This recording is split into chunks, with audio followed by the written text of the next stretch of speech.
se trouve que je me suis mariée très jeune, à 20 ans, 21 ans, j'avais 2 enfants, on n'attend pas le nombre des années. Et voilà ce qu'il dit, Angelo, le père de Josette.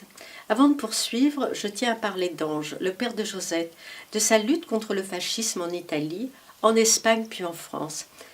À faire un peu d'histoire à l'attention de mes petits-enfants, j'annexe les documents qui, j'espère, les intéresseront. Angelo Curti est né je vous le donnerai, est né le 14 avril 1896 à Reggio Emilia. Il est recruté dans l'armée italienne le 23 octobre 1915, Première Guerre mondiale, à l'âge de 20 ans. Il était étudiant et commençait des études de biologie. Il est le 28 mars 1919 classé au grade de sous-lieutenant de réserve, mais Angelo n'a pas attendu la fin de la guerre pour se battre contre la montée du fascisme. Il sera dégradé, jugé le 22 janvier 1921 pour délit de subordination et de révolte. Le tribunal spécial de Milan ne peut constater que l'action est atteinte, l'action est atteinte par l'amnistie. Toutefois, par jugement du 5 novembre 1924, le tribunal spécial de Turin entraîne la perte du grade de sous-lieutenant. Communiste clandestin, il est arrêté par la police de Mussolini. Il s'évade comme un certain nombre de camarades italiens en passant par la République de San Marino et il gagne la France. Des précisions, ce n'est qu'en 1965, au cours des vacances en Italie, que nous découvrons le rôle d'Ange dans la création du Parti communiste italien et sa lutte contre la montée du fascisme. Les camarades avaient appris par son cousin sa présence en Italie. Ils ont tenu à lui rendre hommage à la fédération de Reggio Emilia En 1971, il est invité à Reggio pour le cinquantenaire du parti. Bien que malade, sur notre insistance, il s'y rend avec René, c'est ma mère. Il en revient très ému. Il parle peu de ses exploits, mais nous montre la litho qui lui a été offerte ainsi qu'à ses compagnons. Alors elle est abîmée, on a retrouvé ça dans ma mère. Alors, vous avez... Vous allez me le lire en français, ça serait bien. Attendez. Ça, c'était fait par les partis communistes. Ça, c'était... Oui, ça, c'est posé. C'est, en fait... Vous me le lisez en français, c'est gentil. Par contre... Camarade Angelo Curti, fondateur du Parti communiste à Reggio Emilia, en occasion de la célébration solennelle du 50e du PCI, les bureaux politiques... avec reconnaissance et affect. C'est parfait, affection. Affection. Voilà. Alors, je continue, puis après je vous ferai une petite synthèse et je vous dirai ce que mon père m'a apporté. Il arrive en France en 1924, il achète un lotissement à Drancy, c'est ici. Un terrain de 500 mètres carrés, rue Charmante, devenu rue Roger-Breton. Le lotissement est non viable à l'exception du réseau de distribution électrique. Pas d'eau, pas de tout à l'égout. L'endroit n'est recherché que par des gens très peu argentés. Chacun s'installait dans des conditions souvent précaires avec pour objectif d'y construire la maison où faut loger la famille. Ange, qui doit rapidement faire venir ses vieux parents, menacés par les fascistes, y implante une construction en bois, 8 mètres sur 8 mètres, 4 pièces séparées par des cloisons en bois. Mon père n'était pas du tout manuel. Ma mère l'était davantage. Si Ange avait appris le français pendant ses études, il lisait et parlait l'espagnol, il connaissait le latin et il s'est empressé d'apprendre l'espéranto. Ses parents ne parlaient que le patois de Reggio Emilia et il supportait mal l'isolement. Il a décidé de faire venir près d'eux une famille d'Italiens émigrés, les Bigi, pour les installer. Ils partagent la maison en deux et le jardin. En 1929, il achète ici, c'est pas grave. Il a quitté l'Italie, mais son combat pour la liberté, pour un monde en paix, s'est poursuivi. En 1936, il s'engage avec les Garibaldiens dans les brigades internationales pour combattre auprès des républicains espagnols le coup d'État fasciste de Franco. Quand il revient en France, ses parents sont morts. Il poursuit la lutte. Recherché par la police de Vichy, il est arrêté le 19 mars 1941, condamné pour affaire d'armes et écroué à Fresnes en vertu d'un jugement du tribunal militaire. Je l'ai ça. Quand il ressort de prison, il ne revient pas à Drancy. Il poursuit le combat auprès des communistes français. Il le continuera jusqu'à sa mort. Tant qu'il a pu marcher, jusqu'à l'âge de 76-77 ans, il a vendu son journal. Dans ces années 42-43, bon, après on repasse, hein, et alors, oui, alors je vais quand même vous le dire, hein, ce père que j'aime tant, c'est pas mon géniteur. Hein, mais un géniteur pour moi, celui qui élève les enfants, celui qui leur parle de l'amour, des valeurs, c'est ça le père. Hein. Et les 2 premières choses qu'il m'a apportées, c'est quelque chose d'assez merveilleux. J'avais 5 ans, on n'habitait pas ici bien sûr, on habitait à Paris, dans une pièce. Mon père était dans la résistance, on le voyait de temps en temps. J'ai un frère, il était dans la clandestinité. En France, après les brigades. Et nous habitions donc à Paris, dans une pièce, chez les bourgeois, comme disait ma mère. C'était des appartements de 4 ou 5 pièces, ils louaient une pièce par famille.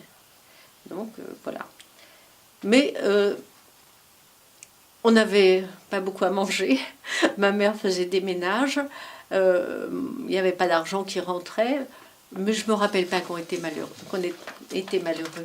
Et une petite anecdote qui situe bien mon père, quand il venait, il venait souvent, de temps en temps, puis de temps en temps pas, eh bien, pour mon frère, pour moi, il nous lisait des livres. Et un des premiers livres qu'il nous a lus, c'est Sans famille. Et il lisait Sans famille avec cet accent italien qu'il a toujours gardé. Et il les lisait avec émotion de temps en temps. Il avait des larmes dans la voix. Et je me souviens de ça de façon... Alors on adore les livres, hein, mais je me souviens de ça d'une façon vraiment profondément bouleversante. C'est ce temps de consacrer, on va lire et on va expliquer ce que c'est Sans famille. Excusez-moi, il faut que je prenne un mouchoir. Donc, de retour à Drancy après l'amnistie, Ange a choisi de vivre en France avec la maman de Josette et ses 2 enfants. Il décide de jouir de ses droits et de ses devoirs civils et politiques et de devenir citoyen français. Il ne pouvait pas imaginer vivre en France sans avoir des droits et des devoirs aussi. Le devoir était beaucoup plus important que le droit. En 1947-48, il est recruté à la mairie de Drancy, il suit les cours de l'ENAM, c'était l'École nationale d'administration, passe le concours de rédacteur, qui est un concours maintenant qui est du niveau du bac. Hein. Il est reçu premier. Un beau pour un immigré venu en France à 32 ans. Le salaire n'a jamais été très élevé. Quant à la retraite, le minimum vieillesse, il n'avait pas suffisamment cotisé. Naturalisé français, il ne pouvait en France prétendre à une pension d'ancien combattant, alors que pendant la guerre et la résistance, il était de nationalité italienne. Quant à l'Italie, il ne versait pas de pension français, ce qui est logique. Après la mise à la retraite pour limite d'âge, il a continué à travailler 2 à 3 fois par semaine jusqu'à plus de 72 ans. Voilà. Alors bon, après, elle parle un peu de ma mère. Si vous voulez, je vous le donne. C'est un témoignage écrit par celui qui a été, mon mari, qui était quelqu'un d'exceptionnel et qui le considérait comme son père et qui l'a considéré comme son fils. Mais pourquoi votre père il est parti pour Drancy? Comment? Pourquoi il avait décidé à l'époque Drancy ou... Pour Drancy? Oui, pourquoi C'est très simple, si vous voulez. Il est venu, d'abord, il est venu en région parisienne. Il y avait déjà, c'est une ville communiste, hein, donc il pouvait aller que dans un endroit où il y avait des communistes. Et de surcroît, Drancy, c'était marécageux. Hein, donc c'était très pauvre. Donc il avait peu d'argent. Et la seule solution, c'est effectivement de venir, de trouver dans un environnement avec des camarades. Puis il a très vite, il a fait les brigades internationales, il est très vite parti. Je crois que ça a toujours été un homme d'idéal. Alors je voudrais un petit peu parler d'un autre point qui est mon père et la religion. Et surtout mon père et les valeurs. Mon père avait été bien sûr enfant de cœur, normal. Oh, je vois que vous êtes ému vous aussi. Non, oui. Non, vous êtes enrhumé. Non, c'est... Bon, je parle clairement, c'est pas... oui, Si. pas trop vite.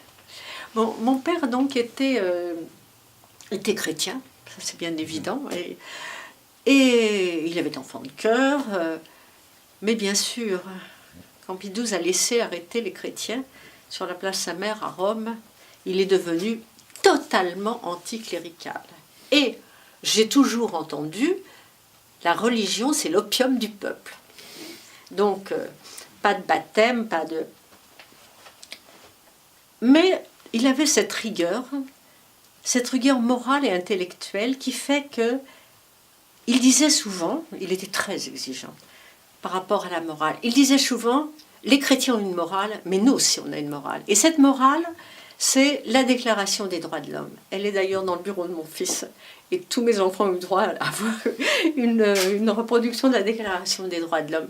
Et quand on regarde bien notre belle déclaration, eh bien effectivement on y retrouve les valeurs. Alors après, il était quand même un peu raide, il fallait être exemplaire. On était comme les autres, comme les mômes.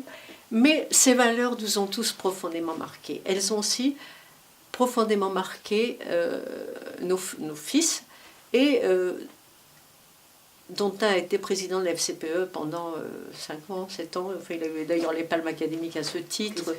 Oui, c'est Thierry, oui, mais il est... bon, c'est un farfelu, il fait de la musique, il fait du bâtiment, il sait tout faire. Mais... Et voilà, et donc... on a été élevé avec ces valeurs de justice, de respect de l'autre, d'attention à l'autre. Et ces attentions, on les a toujours. Enfin, moi, je les ai profondément. Et si aujourd'hui je fais face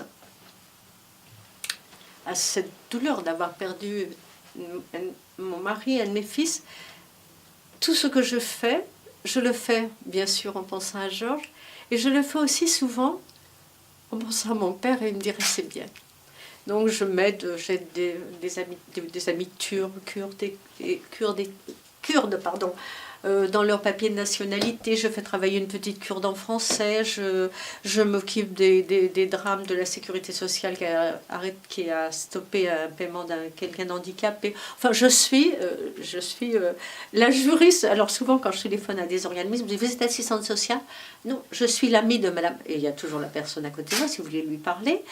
Mais je suis juriste, donc je peux les aider. Ouais. Par contre, il condamnait avec beaucoup de sévérité ce qu'il trouvait malhonnête, mais vraiment beaucoup de sévérité.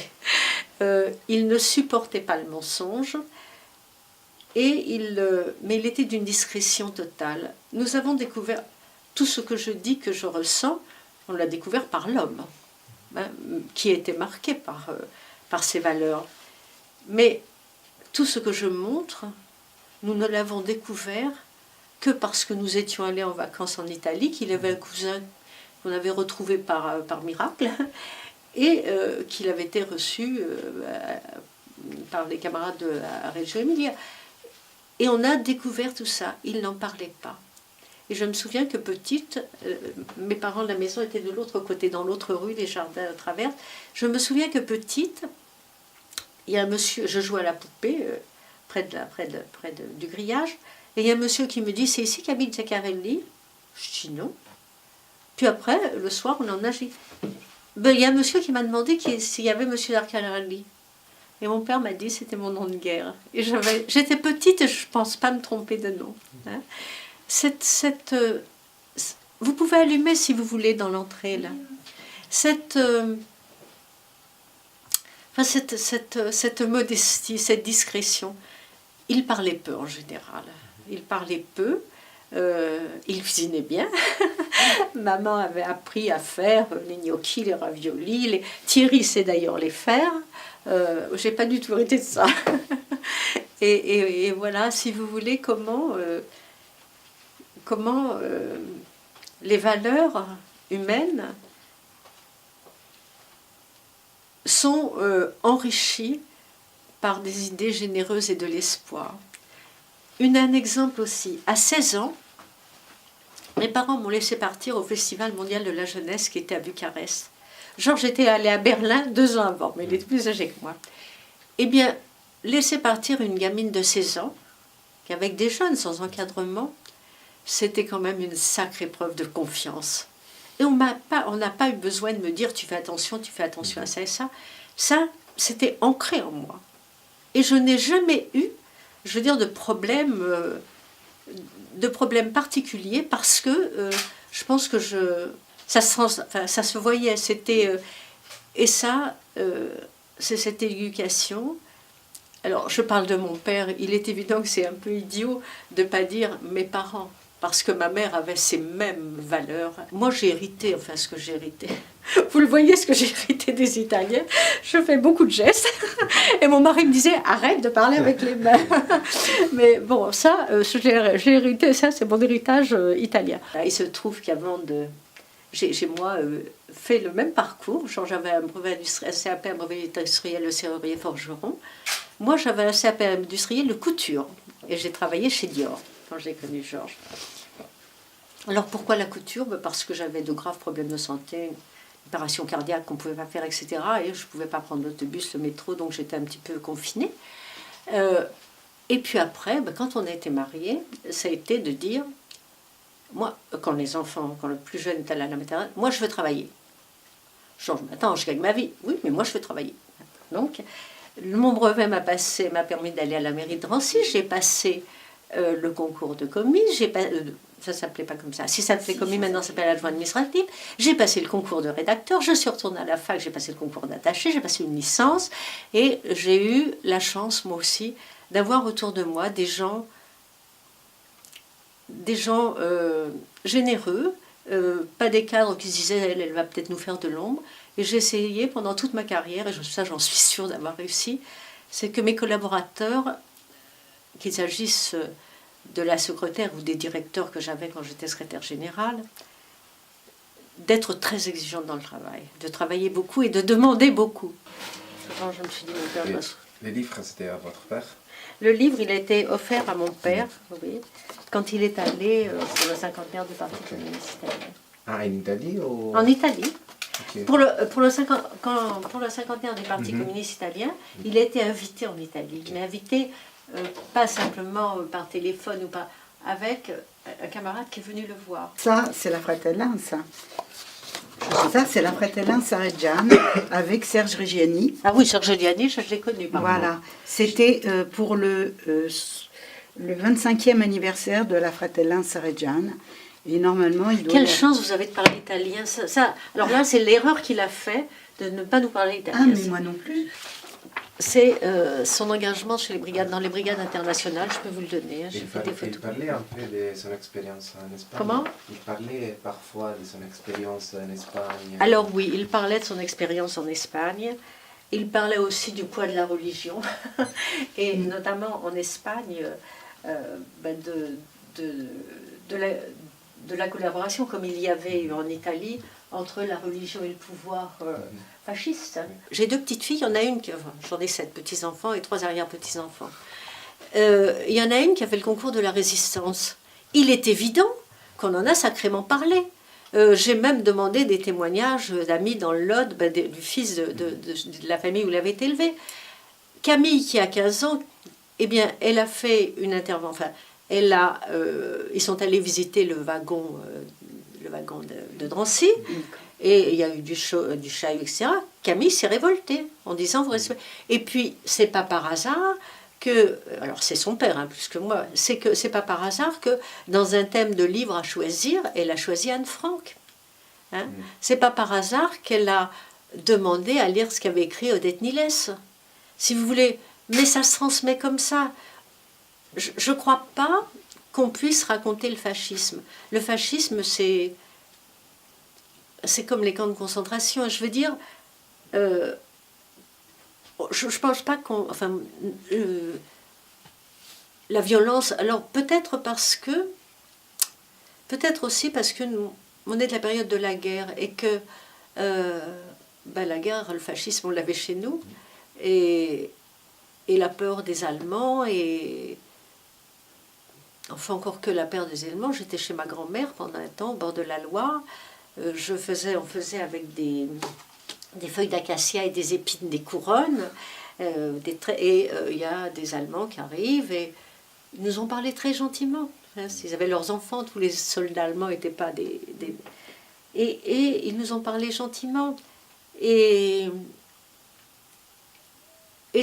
mon père disait, par exemple, ce sont des hommes, mais ils sont prisonniers d'un pouvoir. Mais on voit bien aujourd'hui, on a bien vu qu'en Algérie, les Français pouvaient torturer. Ce n'est pas une nationalité, ce n'est pas une religion, c'est, je dirais pas le diable, parce que ce serait, c'est les conséquences, c'est le résultat du pouvoir économique, ça a toujours été comme ça. C'est plus par rapport à l'étude que l'on a que par rapport aux paroles. Je crois plus aux gestes au quotidien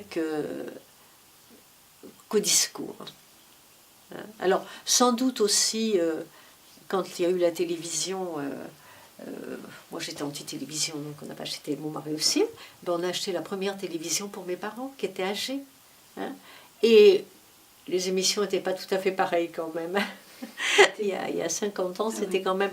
Et à cette occasion, on pouvait parler de quelque chose. Mais la guerre, on l'a connue et pas connue parce que les enfants, moi je me souviens, ma mère, on était habillés comme as de pique, hein, avec des pantalons avec 2 morceaux à accrocher, etc. D'avoir appris la couture, ça m'a beaucoup aidé parce que je me suis fait beaucoup de tenues. Et puis je suis surtout très manuelle. Mais si vous voulez, je crois que le plus important, c'est vraiment comment se comportent les parents. C'est vraiment, est-ce qu'on parle des valeurs ou est-ce qu'on n'en parle pas? Ah, ben voilà ça.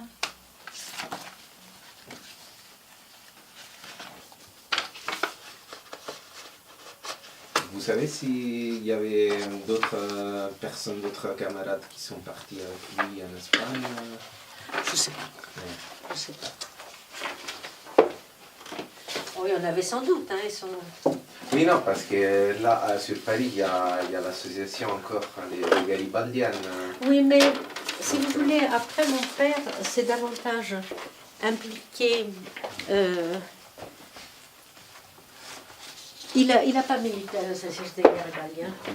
Il a milité au Parti communiste français. Il était français. Il se devait. Et puis il était très très discret. Et puis il n'aimait pas les bavardages. Il parlait peu. Ça, je ne ressemble pas. Donc après la guerre, il est rentré en 1975. Alors, si vous voulez, pendant la guerre, il est venu ici. Et ensuite, il y a eu la guerre. Il a travaillé avec les résistants français à Paris. Il a milité tout de suite avec le Parti communiste français. Tout de suite, il a été militant. Il a été trésorier de section. Il a tout de suite milité avec le Parti communiste français.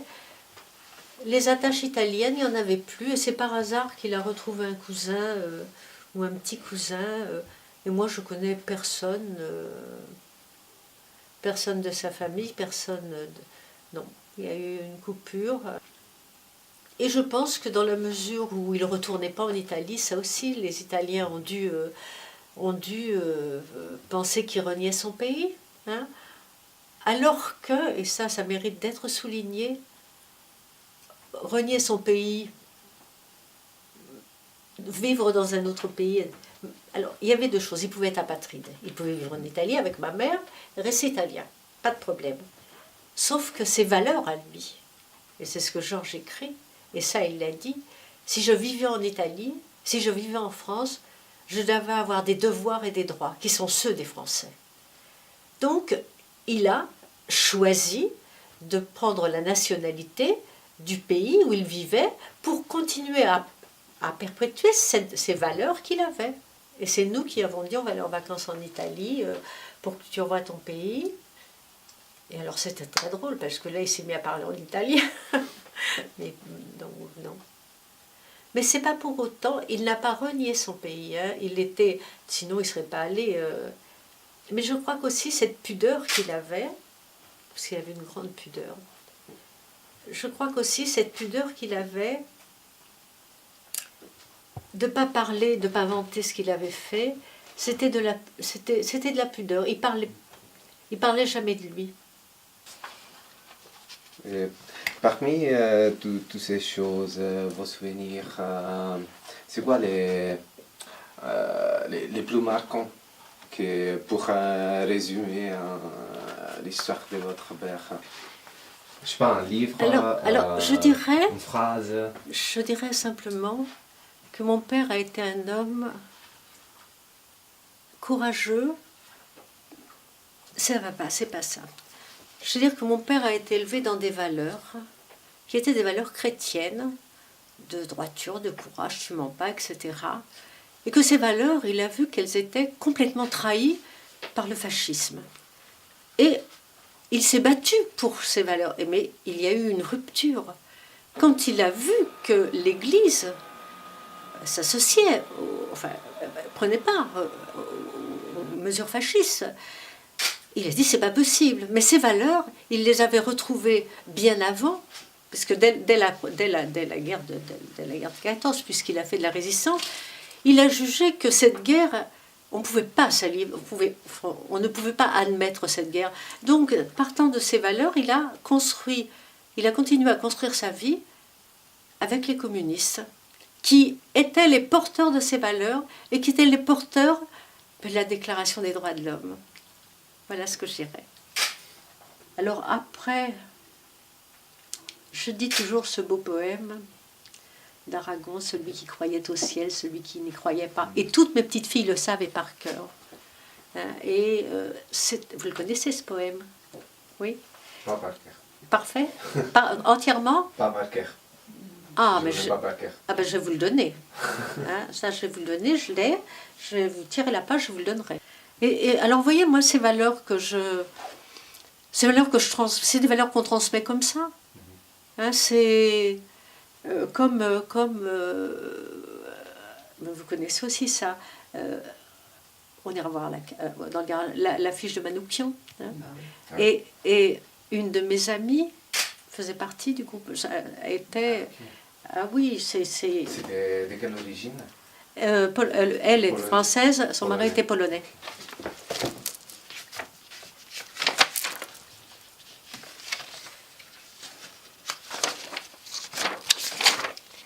Le 21 février 1944, les murs de Paris se couvrent de grands affiches rouges. On l'a mis, et nos petits-enfants l'ont vu, on leur donne au fur et à mesure. C'est ça qu'on transmet. Mais tout ça, si vous voulez, c'est l'héritage de ce que l'on a reçu.